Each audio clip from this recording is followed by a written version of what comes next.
For about 7 years I worked under contract for the Office of the Washington State Superintendent of Public Instruction, writing and producing a bilingual newspaper.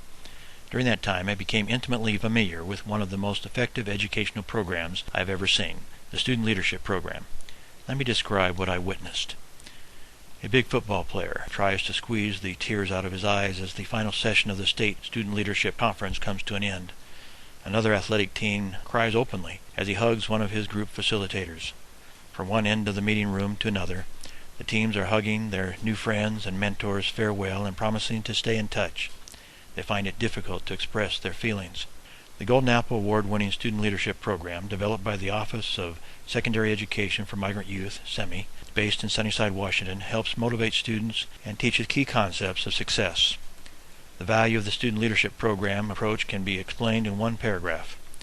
The ultimate key to achieving success with struggling students is to implement strategies that change kids from the inside out, that help the students themselves to change their priorities, their goals, and their vision for their future. If kids don't want to learn, you can't force them. But once they gain the desire to learn in order to achieve their own goals and vision, you can't stop them. The impact on students who attend SEMI's 4-day State Student Leadership Conference is readily apparent to any observer. And migrant students who attend are 60% more likely to graduate and go to college than other migrant students. If SLP can accomplish that in just 4 days, what could it do for students in a school district if available throughout the year? Ladis Avila admits he used to be a gangbanger. He still dressed and acted the part when he arrived at the SLP conference. When asked before the conference what he expected, he simply replied, "Not much." By the end of the conference, he was one of the program's biggest promoters.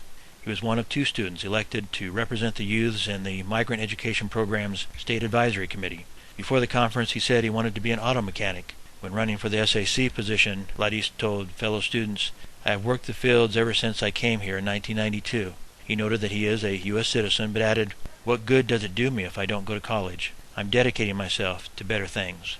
In his after questionnaire, he wrote that there are, quote, "opportunities out there to make a difference in life through college.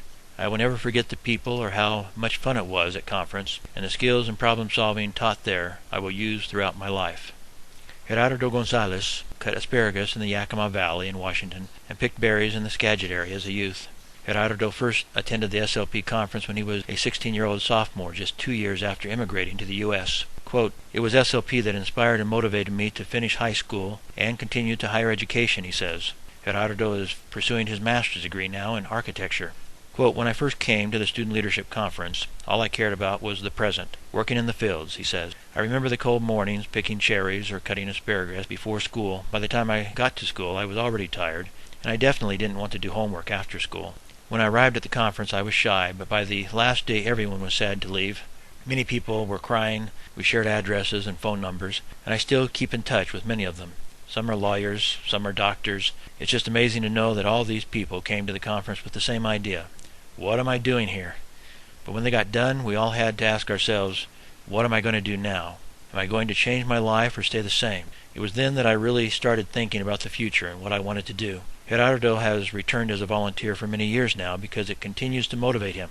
Quote, "It is remarkable the impact this conference has on teenage migrant students as well as on professionals who volunteer as staff. It was at this event that I learned how to dream, believe, and achieve. I learned how to overcome barriers and set stepping stones towards what I wanted to do. It showed me that si se puede, you can do it. The Migrant Student Leadership Program changed my life." Candelario Gonzalez also used to pick berries in the Skagit area. He is now a bilingual teacher in Shelton School District, sharing his outstanding compassion with kindergartners. He too keeps returning to the SLP State Conference as a volunteer. Quote, "I keep coming back because it's something that helped me as a youth, and it continues to motivate me to reach for my goals," says Cande, as his friends call him. "And I want to give back and to help the next generation of migrant students. This is the only conference I know of where students come and become leaders almost overnight because of the support we give them, the example we set for them, and the faith we instill in them.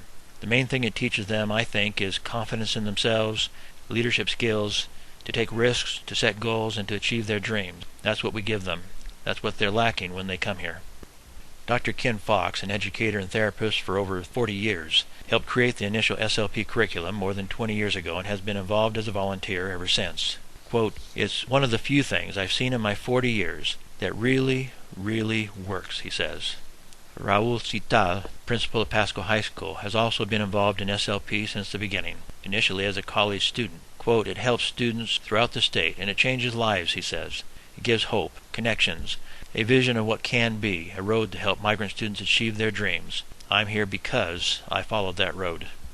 What can the Student Leadership Program do for your students? Remember, if kids don't want to learn, you can't force them. But once they gain the desire to learn in order to achieve their own goals and vision, you can't stop them. This is Ken Harvey.